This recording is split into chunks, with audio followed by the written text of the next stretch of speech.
आप अपने बारे में बताइए। सर मेरा नाम सुधांशु कुमार है। मैंने ग्रेजुएशन 2012 में किया है रसायन शास्त्र से। उसके बाद 2016 में मैंने मास्टर डिग्री की है एनवायरमेंटल साइंस में। फिर अभी 2023 में मैंने बीएड किया है। इसके बीच में सर मैंने नौकरियां की 2 साल। CSIR की एक संस्था है CRRI, central road research institute, उसमें टेक्निकल असिस्टेंट के तौर पे काम किया 1 साल कुछ महीने। उसके बाद पोस्ट ग्रेजुएशन करने के बाद में फिर से मैंने एक कोचिंग संस्थान में पढ़ाया 2 साल। आप चाहते क्या है, अपने आप से क्या चाहते हैं आप? सर अभी BPSC में एक अधिकारी के पद पे नियुक्त हूं। लेकिन मुझे तो ऐसा लग रहा है कि आपने सब कुछ कर लिया है। आपके डैफ में भी ये दिख रहा है, केमिस्ट्री ऑनर्स, फिर वहाँ से भटक गए आप EVS में चले गए, फिर आप चले गए हिंदी साहित्य ऑप्शनल ले लिया, बीएड भी किया है, फिर एक जगह पे काम भी किया है, फिर आप सिविल सर्वेंट। मतलब कहीं पे भी आपका फोकस नहीं है, तो लाइफ में किसी एक जगह पे फोकस नहीं है। ऐसा क्यों? इतने कम उम्र में आपने इतना कुछ चेंज कर लिया है।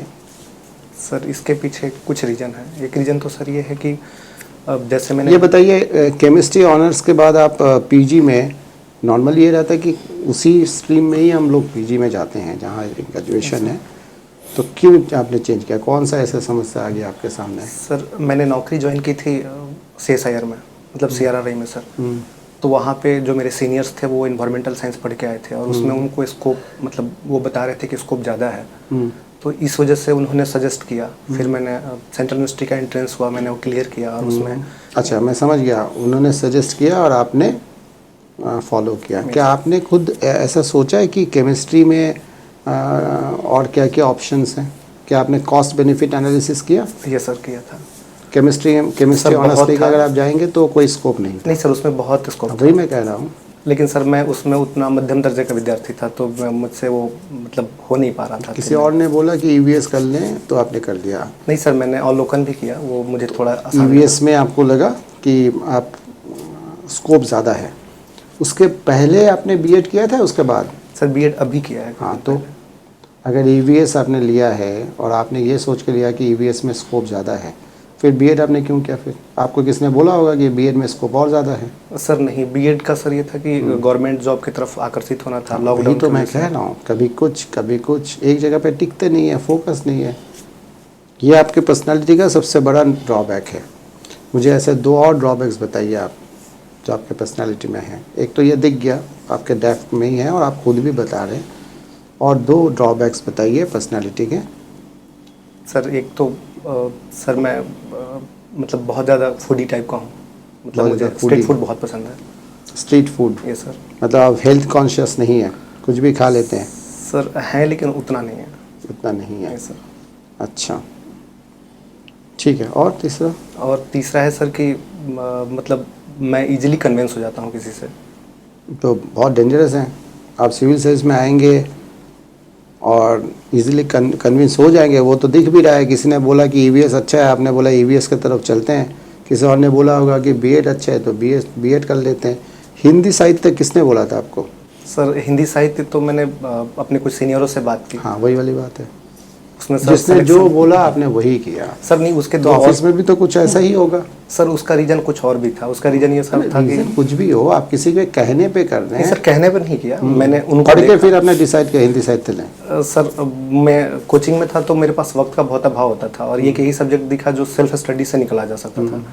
और प्रीवियस में जो मैंने पीजी का सब्जेक्ट लिया था वो सर शामिल है नहीं बीपीएससी में। आपने EVS में केमिस्ट्री में इतना समय दिया है, उसके ऊपर आपका कोई भरोसा नहीं है। हिंदी साहित्य जो आपने पढ़ा ही नहीं है उसके ऊपर भरोसा है आपका? सर नहीं, हिंदी में रुचि थी और उसमें गाइडेंस इजीली अवेलेबल था। कब से रुचि डेवलप हुआ आपका? सर वो बचपन से ही था। तो आपने केमिस्ट्री क्यों लिया फिर? सर चूँकि घर में पिताजी थे, उनका मन था कि साइंस। फिर पिताजी आ गए फिर पिताजी आ गए। आप कहाँ हैं सुधांशु? आप भी तो एक इंसान है, आपका भी तो एक दिमाग है, आपका भी तो इच्छा है। सर वो तो हिंदी आपका ना कहीं पे मुझे इच्छा दिख रहा है कि आप, सर ये काम मैंने खुद किया है, ये मैंने अपने हिसाब से किया है। सिविल सर्विस के लिए किसने बोला था आपको, ये भी बता दीजिए आप। सर ये मेरा निजी डिसीजन था। निजी डिसीजन है। श्योर है आप? ये सर। श्योर? ये sir. Thank you sir. Sudhanshu, Hindi साहित्य से आपने ऑप्शनल्स के रूप में लिखा है और इन्वायरमेंटल स्टडीज़ से आपने पोस्ट ग्रेजुएशन किया। सर कहीं पे कोई कनेक्शन आपको दिखता है साहित्य में, कोई ऐसी बात जहाँ पे इन्वायरमेंट पे फोकस किया गया हो, कोई ऐसे लेखक हुए हों, ऐसा कोई कनेक्शन आपको दिखता है? ये सर कौन? सर निराला है। कौन उसके सी बाद कृति उनकी है? सर प्रकृति से कुकुरमुता लिखा है उन्होंने। अच्छा, कुकुरमुता 1 और कुकुरमुता 2। वो कुकुरमुता एक तरह से क्या प्रकृति से ही। क्या उसका है थीम, क्या है उसका? सर उसका थीम है कि वो अमीरी और गरीबी के बीच की खाई को दिखाते हैं पौधे के माध्यम से। पौधे के माध्यम से? कैसे? सर वो दिखाते हैं कि कुकुरमुता और गुलाब के बीच में तुलना करते हैं और बताते हैं कि गुलाब जो है वो अमीरी शौक है और कुकुरमुता जो है वो बरसात के मौसम में ऐसे ही शैक्षिक रूप से निकल आने वाला एक पौधा है जिसकी कोई उतनी इज्जत है नहीं, वो गंदे पे उगाता है। तो इसके माध्यम से वो उन्होंने दिखाया है। और कोई ऐसा जहाँ पर कि नेचर कंजर्वेशन के बारे में कुछ लिखा गया हो? ये सर प्रसाद ने लिखा है। अच्छा, जयशंकर प्रसाद की आप बात कर रहे हैं? Yes sir. क्या लिखा है? सर एक सेकंड में रिकॉल कर लूँ सर।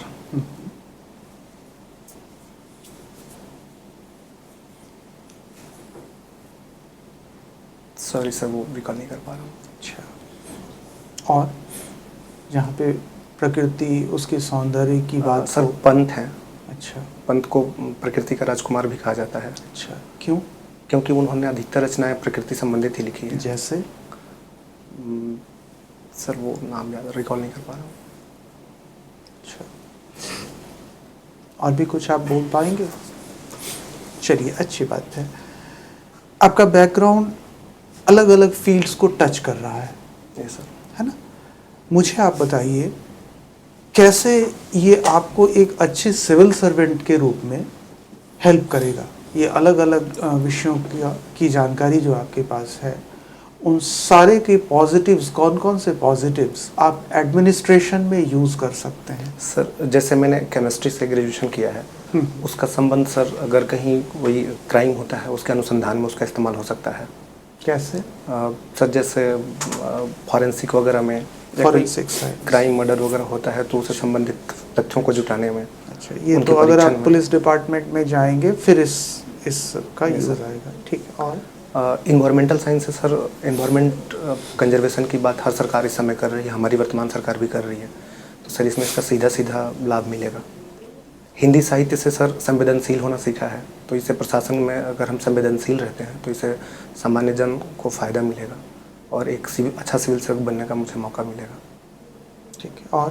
और एजुकेशन से सर शिक्षा के ऊपर भी वर्तमान सरकार की बहुत बड़ी राशि खर्च हो रही है, तो एजुकेशन करने से, बीएड करने से सर उसका लाभ भी शिक्षा में भरपूर मिलेगा।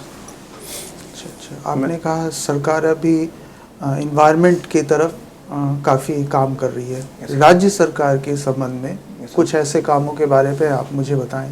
बिहार जैसे राज्य सरकार की 7 निश्चय 2 योजना है, उसमें एक बहुत मशहूर योजना है हर खेत तक पानी, समृद्ध स्वच्छ गांव समृद्ध गांव। या सर हरियाली का एक अभियान चलाया जा रहा है, पौधा रोपने की भी अभियान चलाई जा रही है। कौन सा? सर जनजीवन हरियाली। तो इन सब में बहुत लाभ होगा सर। अच्छा, और भी कोई योजना है? सर हाँ सर, योजनाएं तो और भी हैं। अच्छा, केमिस्ट्री और इन्वायरमेंटल साइंस में क्या कनेक्शन है?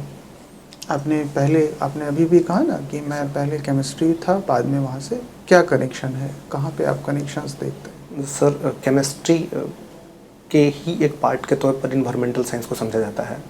केमिस्ट्री का पार्ट है, लेकिन हम तो इन्वायरमेंटल ज्योग्राफी पढ़ते हैं, हमें तो लगता है ज्योग्राफी का पार्ट। सर उसमें ज्योग्राफी वाला पोर्शन ज़्यादा होता है, लेकिन सर अभी उसमें इन्वायरमेंटल केमिस्ट्री बहुत इंक्लूड हो गया है। अच्छा। जैसे पॉल्यूशन वगैरह हुआ सर, ये सब जब हम इकोलॉजी और बायोडाइवर्सिटी पढ़ते हैं तब वो सर ज्योग्राफी की तरफ मुड़ जाता है। लेकिन जब सर पॉल्यूशन वगैरह और ये बायोटेक्नोलॉजी या बायोकेमिस्ट्री का कुछ अंश उसमें शामिल होता है तब सर ये केमिस्ट्री की तरफ हो जाता है। आपकी नज़र में ओजोन क्या है? सर ओजोन अगर पॉजिटिव सेंस में ले तो सर एक तरह से बहुत फ़ायदेमंद मतलब एलिमेंट टाइप का है, जो पराबैंगनी किरणों को रोकती है हम तक पहुंचने में और हमारी रक्षा करती है इन्वायरमेंट में। जब सनलाइट आती है तो उसको फ़िल्टर करके हम तक आने देती है। लेकिन अभी जो वर्तमान परिदृश्य में चल रहा है, जैसे हम जितने भी इस्तेमाल कर रहे हैं न्यू टेक्नोलॉजी, जैसे रेफ्रिजरेटर वगैरह, ये पॉल्यूशन वगैरह, इससे ओजोन परत का ह्रास हो रहा है। ये ऑक्सीजन का एक लेकिन आपने ज़रूर पढ़ा होगा ओजोन एक पॉल्यूटेंट भी है। सर पॉल्यूटेंट भी है। तो जब वो सर निचले स्तर पर होता है तब वो पॉल्यूटेंट होता है, जब वो अपर लेवल पे होता है सर तो वो हमें बचाता है सनलाइट से। निचले लेवल पे ओजोन, जिसको ट्रॉफोस्फेरिक ओजोन कहते हैं, ट्रॉफोस्फेयर में कैसे बनता है? सर वो सॉरी सर रिकॉल नहीं कर पा रहा। सर आपको ट्रैवलिंग का शौक़ है? ये सर क्या करते हैं ट्रैवलिंग में? सर सिर्फ घूमना पसंद है, मतलब लंबी यात्राएं करना, मौन रह के, सिर्फ ये पसंद है। मौन रह के? ये सर खामोश रह के। कहाँ जाते हैं आप? कोई यात्रा बताइए अपनी। सर पहाड़ों में विशेषता, जैसे अमरकंटक हुआ, नैनीताल हुआ। नैनीताल में मौन रह के जाते हैं आप? हाँ सर। क्यों? सर सुकून मिलता है, प्रकृति के करीब होने का मौका मिलता है। नैनीताल तो शोर का शहर है, आप वहाँ मौन कैसे रहते हैं? सर नैनीताल, लेकिन उसके पास और जितने ताल हैं, भीमताल, सात ताल, सर वहाँ पे तो बहुत असीम शांति है, तो वहाँ सर क्या तलाश रहती है आपको? सर बस सुकून में रहना अच्छा लगता है सर, मौन रहना ज़्यादा अच्छा लगता है वहाँ पे। हम ये ना कहिए पलायन करना समस्याओं से आपको ज़्यादा अच्छा लगता है? नहीं सर, बिल्कुल हाँ, नहीं, बिल्कुल नहीं सर। क्यों? क्योंकि सर उससे एक ऊर्जा मिलती है, फिर उस ऊर्जा से लौट के काम पे आते हैं तो मतलब दुगनी आवेग, दुगनी ऊर्जा से काम करते हैं सर। तो एक टूरिस्ट और ट्रेवलर में अंतर क्या हुआ? आप तो जो कर रहे हैं वो क्या है? ट्रेवलिंग है या टूरिज्म का कुछ काम है आपका? टूर करते हैं आप? सर टूर करने वाले लोग सर वो एक उनका स्पेसिफिक होता है कि वो एंजॉय करते हुए जाते हैं, हालांकि मेरा भी एंजॉयमेंट ही है एक तरह का, लेकिन सर उनका अलग होता है, हमारा अलग होता है। क्या अलग होता है? आप क्या हैं? ट्रेवलर हैं या टूरिस्ट हैं? सर ट्रैवलर है। ट्रेवलर है। ये सर। ट्रेवलर क्या करता है? सिर्फ यात्रा करता है सर वो। सिर्फ यात्रा करता है? ये सर। कोई बताइए कुछ ट्रेवलर्स के नाम, बड़े ट्रेवलर्स इंडिया के। सर यूट्यूबर्स तो बहुत सारे हैं। अरे मैं पूरे कवि का भी बताइए, कोई ज़रूरी यूट्यूब का ही बताएंगे आप? कवि में सर राहुल संकीर्त्यायन है। अच्छा, क्या है उनका? कोई लिखा हुआ कुछ पढ़ा है आपने? ये सर यायावरी उनका लिखा हुआ है। और सर रिकॉल नहीं करवा रहे। और कोई यायावरी में क्या लिखा था उन्होंने कहाँ से कहाँ तक गए थे वो? सर वो तिब्बत की यात्रा किया था। कहाँ से शुरू की थी? कुछ आइडिया है तिब्बत की यात्रा कहाँ से कहाँ तक चले गए थे वो? सर तिब्बत उनकी और कोई रचना? सर नहीं याद। नहीं है। यायावरी में क्या लिखा है? कहाँ शुरू किया था? कुछ आइडिया है? उन्होंने तिब्बत की यात्रा की थी, आप कह रहे हैं यायावरी में। सर कहाँ से की थी सर ये तो नहीं पता है। कहाँ गए थे? तिब्बत गए थे सर। कहाँ? तिब्बत क्या है? कितना छोटा रेंज है बताइए? नहीं सर बड़ा रेंज है वो तो। तब लहासा के आसपास गए थे सर, वो बौद्ध लहासा के आसपास गए थे? ये सर। उसके आगे नहीं गए थे आप? हैं? ले वगैरह उनके रास्ते में नहीं पड़ा था? उधर से होते हुए वो रूस चले गए थे, ऐसा नहीं आपने पढ़ा है? सर नहीं, ये तो नहीं पता। अच्छा चलिए, दो कवियों के नाम बताइए आज के दौर के बिहार के। सर अभी आलोक धनवा जी हैं। उनका कुछ पढ़ा है आपने? नहीं पढ़ा नहीं है सर, लेकिन उनका पुस्तक का विमोचन परसों ही हुआ है। अच्छा। और एक सर आलोक धनवा जी की भी पुस्तक का विमोचन हुआ है या किसी मैथिली साहित्यकार की पुस्तक का विमोचन हुआ, उसमें आलोक धनवा जी उपस्थित थे? सर आलोक धनवा जी की ही शायद पुस्तक है सर। सर कंफर्म नहीं है। कंफर्म कर लीजिए इसे। और सर अनामिका जी हैं। अनामिका? ये सर। उनका कुछ लिखा पढ़ा है? सर लिखा पढ़ा नहीं है अभी। कहाँ रहती हैं, कुछ आइडिया है? सर दिल्ली रहती हैं। रहती हैं। अच्छा, उनका कुछ लिखा पढ़ा नहीं है आपने? नहीं सर। मान लीजिए कि आप किसी दफ्तर में हैं, अधिकारी हैं, और आपका सीनियर जो है वो आपको बुलाते हैं अपने चैम्बर में। वो सीनियर आपसे कहते हैं कि भाई वो जो क्लर्क काम कर रहा है उसको वहाँ से हटा दो और इनको ले आके बैठा दो। और 2 दिन बाद फिर जगह बदल देना। आप क्या करेंगे? सर जब तक कोई स्पेसिफिक रीजन नहीं होगा तब तक तो सर उस पर तो क्या करेंगे आप बताइए तो सही। सबसे पहले सर वो एक रूल बुक होगा, रूल बुक के तहत ही कुछ भी करेंगे। अरे भाई वो आपके ऑफिसर हैं तो उनको रूल बुक तो मालूम ही होगी ना। सर मालूम है, फिर भी सर अगर वो इलीगल दबाव देंगे तो सर तो पॉसिबल नहीं, इल्लीगल दबाव क्या होता है, आप क्या करेंगे? सर जब तक मैं उनके हटाने का रीजन ही जान लूंगा। हाँ। और वो रीजन अगर सर, अच्छा, मान लीजिए उन्होंने रीजन दे दिया कि भाई इसलिए हटाना है, आप बताइए। तो वो सर अगर स्पेस मतलब मुझे संतुष्ट करने वाला रीजन जब तक हाँ, संतुष्ट कर दिया उन्होंने, फिर? तो सर जब वो मेरे सीनियर हैं तो वही हटा देंगे, फिर मैं ऐसा क्या? नहीं, आप, अरे आपके इमीडिएट काम कर रहा है वो आदमी, जो आपके अंदर में काम कर रहा अगर है। सर वो किसी अवैध तरीके में पाए जाएंगे तब उन्हें बिल्कुल हटाया जाएगा, और उससे पहले भी आपके अंदर में काम कर रहे हैं और वो आपके सीनियर आपको बुलाया अपने चैम्बर में यस सर, और आपसे कहा कि mister Sudhanshu, yes sir, Sudhanshu नाम है ना? Yes, sir. सुधांशु, आप एक काम करिए कि 2 दिन के लिए इनको वहाँ से हटा के वहाँ कर दीजिए, और ये काम है। आपको लगता है कि हाँ काम तो सही कह रहे हैं सर। सर लेकिन 2 दिन के लिए कोई स्पेसिफिक रीजन तो होगा ना? अरे भाई, वो उन्होंने रीजन दे दिया ना, मैं और तो वो कह रहा हूँ इस- आपको रीजन दे दिया उन्होंने, आपको रीजन दे दिया, सारा कुछ बता दिया, सब कुछ बढ़िया है, आप क्या करेंगे? सर अगर वो रीजन संतुष्ट करने वाला, मतलब अगर हाँ, रूल आप के संतुष्ट हो गए, चलिए आप संतुष्ट भी हो गए, फिर रूल के हिसाब से सर होगा तभी करेंगे, नहीं, बिना रूल के हिसाब से भी है, जाहिर सी बात है, आप क्या करेंगे? सर अगर रूल के हिसाब से होगा और सच में वो किसी गलत तरीके में पाए जाएंगे, किसी गलती की वजह से मैं ये वो सब मना कर चुका हूँ आपको, फिर उसी बात को, एक ही बात को यहाँ बैठ के दिन भर घुमाएंगे तो कैसे होगा? आदम क्लियर कट मामला है, उन्होंने कहा कि भाई उनको हटा के उनको रख दीजिए बस। अब वो तो आपको रीजन बता सकते हैं, झूठा भी रीजन बता सकते हैं, और हो सकता है कि उनकी कोई सांठगांठ हो जो दूसरे को बैठा रहे हैं, तो आप क्या सर एक करेंगे? बार मैं अनुसंधान खुद से अपने स्तर अरे पर आप करूंगा। रिसर्च करेंगे क्या? आप इतना टाइम आपको वो देगा रिसर्च करने का? तो सर आपका ऐसे- सीनियर आपको इतना टाइम देगा रिसर्च करने का? सर मैं किसी दबाव में काम तो नहीं करूंगा ना सर? नहीं, आप क्या करेंगे? इस्तीफा देके चले जाएंगे? नहीं सर, बिल्कुल नहीं। फिर क्या करेंगे? हमको ये तो जानना सर, चाहता हूँ मैं। मैं उस पर कुछ अपना अनुसंधान करूंगा, और अगर मैं सही पाऊंगा तब मैं ऐसा एक्शन लूंगा, अगर नहीं होगा तो फिर मैं मना कर दूंगा सर वो। अच्छा, फिर आप एक्शन क्या लेंगे अगर सब सही पाते हैं तो? अनुसंधान आप क्या करेंगे? सवाल यही है कि अनुसंधान आप क्या करेंगे? चलिए अनुसंधान कर लिया आपने, जो उन्होंने रीजन बताया वो आपको समझ में भी आ गया, सही भी लगा, अब तो सर एक बार पहले मैं उनसे कारण बताओ नोटिस लूंगा कि क्या क्यों वजह है कि ऐसी गलती उन्होंने किया। कारण बताओ नोटिस? मतलब सर जो, अरे कोई गलती हो तब ना, अभी तो कोई गलती ही नहीं है। तो सर मैं नहीं हटाऊंगा, मना कर दूंगा। आप मना कर देंगे? Yes sir. चलिए ठीक। ठीक, थैंक यू।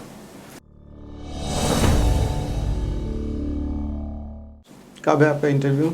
सर 19 अक्टूबर पर। टाइम है ना? कुछ पॉइंट्स हैं जो आप देख लीजिएगा। एक तो आपने ग्रीट नहीं किया था आने के बाद, पैनल को ग्रीट करना पड़ेगा। सर ये मैं बीच में मुझे अचानक से याद है, मैं मिस हाँ, नहीं देख लीजिएगा वहाँ, यहाँ तो कोई दिक्कत नहीं, वहाँ जो है। और दूसरा हैंड प्लेसमेंट ना, ऐसे ना ये थाई में रहेगा, थोड़ा सा पीछे जाइए, थोड़ा सा स्ट्रेट जाइए, हाँ वो ज़्यादा अच्छा है। और शुरू में तो आपका वॉइस एकदम कम था, धीरे धीरे ठीक हुआ है ना। ओवरऑल परफॉर्मेंस आपका अच्छा है ना? थोड़ा बहुत आप जैसे केमिस्ट्री, ईवीएस सर के जो भी क्वेश्चंस वो देख लीजिएगा। सर सच बताऊं तो केमिस्ट्री का कुछ भी रत्ती भर याद नहीं है सर।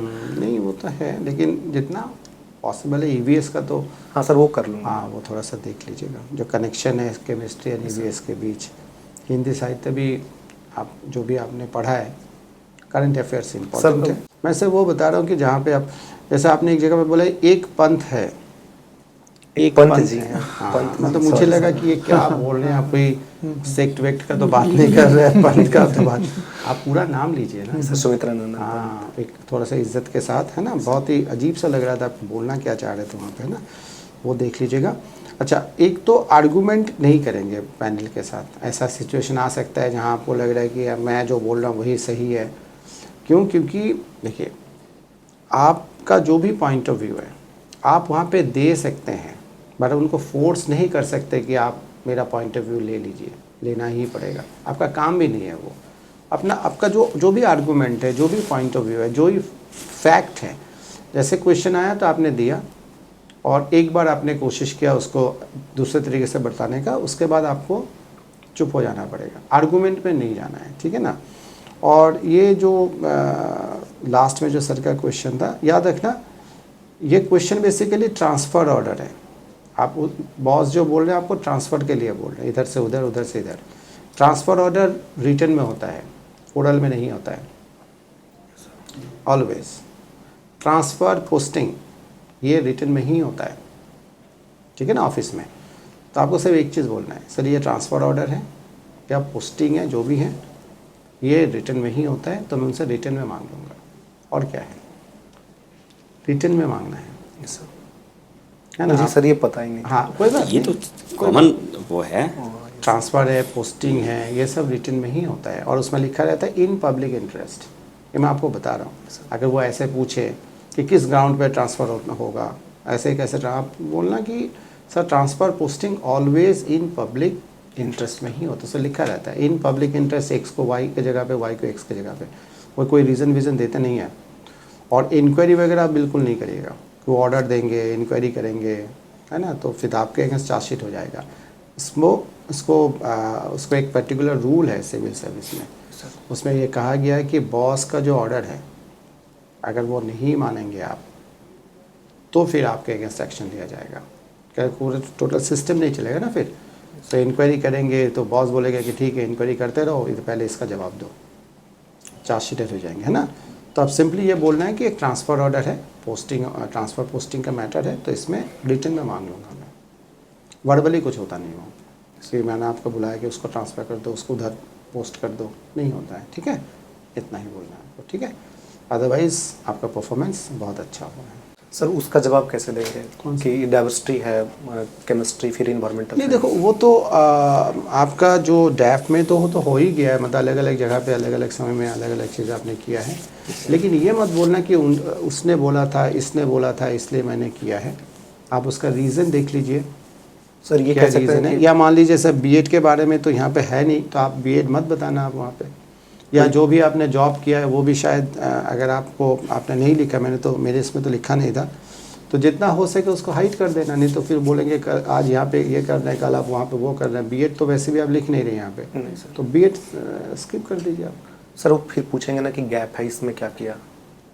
गैप कितना गैप है आपका? सर सच पूछे तो सर रिजल्ट ही लेट से आए थे। 2012 में ग्रेजुएशन हुआ था, रिजल्ट आया 14 में सर।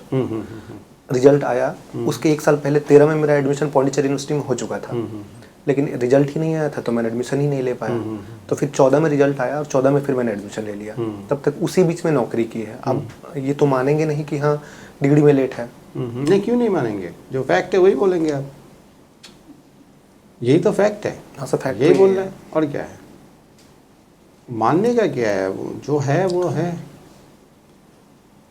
देखिए वो सुधांशु क्या हुआ है, सर ने जो बोला ना कि आप वो जो बोल रहे हैं कि इनके कहने पे कर लिया, वो कभी मत कीजिएगा, है ना।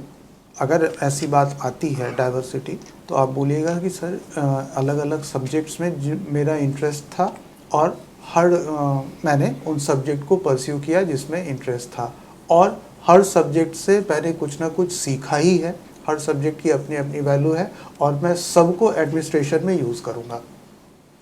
अब आप उसको चेंज तो नहीं कर सकते ना, बस उसमें से जो पॉजिटिव्स हैं उसको निकाल लीजिए आप। केमिस्ट्री के अपने पॉजिटिव्स हैं, ईवीएस के अपने पॉजिटिव्स हैं, हिंदी के अपने पॉजिटिव्स हैं। वो बोलेंगे, जैसे सर का क्वेश्चन था कि साइंस से सीधे आप हिंदी में कैसे चले गए, कह दीजिएगा सर मैं सोसाइटी को और करीब से जानना चाहता हूँ और मुझे लगा ये सबसे अच्छा तरीका है सोसाइटी के प्रॉब्लम्स को साहित्य में पढ़ना, फिर मैं जब सेलेक्ट हो जाऊँगा उसको वहाँ पे इम्प्लीमेंट करूँगा। फंडा एक ही है, आप अपने बैकग्राउंड को चेंज नहीं कर सकते, लेकिन उसमें से नेगेटिव्स निकाल के उसमें पॉजिटिव्स डालना है, ठीक है। इसमें तो देखिए जो आपका केमिस्ट्री या ईवीएस में एक तो नेचुरल कनेक्शन तो है ही, उसको हाईलाइट कर दीजिए ना। अलग अलग क्यों बता रहे हैं आप? आपके आंसर केमिस्ट्री किया है और आप ही ने आंसर में सर के क्वेश्चन में आपने बताया भी कि ईवीएस में ही एक पार्ट आपका केमिस्ट्री वाला पॉल्यूशन वगैरह। तो केमिस्ट्री ईवीएस में एक बॉन्डिंग तो है, अलग तो है नहीं। आप ये बोल सकते कि केमिस्ट्री का ही वही रूट है, ईवीएस का एक पार्ट तो केमिस्ट्री है। तो जो भी केमिस्ट्री में नॉलेज एक्वायर किया है वो तो ईवीएस में एक पर्टिकुलर डोमेन तो है ही ना, तो वो केमिस्ट्री ही है एक तरीके से। क्या how can you have EVS without chemistry? ये तो आपका नेचुरल आंसर हो गया। और हिंदी साहित्य में सिंपली जैसे नॉर्मल जो होता है कि सर मैं यहाँ पे आया तो मैंने देखा कि हिंदी साहित्य जो है इट इज़ इंटरेस्टिंग और सिविल सर्विस क्रैक करने के लिए this is a very good option. मतलब मुझे एग्ज़ाम क्रैक भी करना है तो एक नेचुरल एक ऑनेस्ट आंसर है ये है, इंटरेस्टिंग भी है, एग्ज़ाम क्रैक करना था इसलिए मैंने लिया है। बीएड हटा दीजिए। हाँ, अगर फिर कोई क्वेश्चन आता है वैसा फिर आप उसको मेंशन कर सकते हैं, या कोई ज़रूरत ही नहीं है मेंशन करने की उसको। नहीं, एक काम आप और भी कर सकते हैं, सोच सकते हैं। जैसे आपने अनामिका का नाम बता दिया, आलोक धनवा बता दिया, Yes, sir. अरुण कमल भी हैं, उनको बता दिए आपने, राजकारण। सुमित्रा नंदन पंत की दक्षिणाकारी नाम बताया, और तमाम और भी नाम जो आपने बताए, ये सारे के सारे आपके लिए मतलब आप इससे आप ये इस्टेब्लिश कर सकते हैं कि आप हिंदी साहित्य Connection में है, आपका connection आपका है, पहले से ही connection। रुचि रही है, और आपको लगा कि एक फेवरेबल सब्जेक्ट हो सकता है, मैं पढ़ता रहा हूँ। ठीक है, पढ़ते ही रहे होंगे, मुझे उम्मीद है। बस वही है कि आप आलोक धनवा की किताब का नाम नहीं जान रहे हैं, कविता ये नहीं सब जान मैं रहे, देख लूँगा। तो ये सबको देखना। अरुण कमल को भी देख लीजिए, ये लोग बड़े बड़े कवि हैं यहाँ के। रामधारी सिंह दिनकर को भी देख लीजिए, आपके ही राज्य के हैं। तो एक थोड़ा सा देख लेंगे तो आपको समझ में आ जाएगा, और फिर आप उसको पुराना कनेक्शन जोड़ देंगे आप, फिर और आपके लिए हिंदी साहित्य को जस्टिफाई करना आसान हो जाएगा। ठीक, ये इसलिए मैंने बोला कि जिस तरह से सर के क्वेश्चन में आप ट्रैप हो ही गए, बैडली ट्रैप हुए, लेकिन उसके पहले भी वो प्रेशर, वो निगेटिविटी आपके एक्सप्रेशन में दिख रही थी। तो उस निगेटिविटी को बिल्कुल हटा देना है, चुन चुन के पॉजिटिव्स निकालना है, तो आपका फेशियल एक्सप्रेशन भी पॉजिटिव होगा, फिर आपका इंटरव्यू अच्छा जाएगा। समझ गए? प्रेशर में नहीं आना है, उसमें कुछ भी निगेटिव नहीं, सब में पॉजिटिव ही ढूंढिए, तब सही हो जाएगा आपका। All the best. Thank you sir.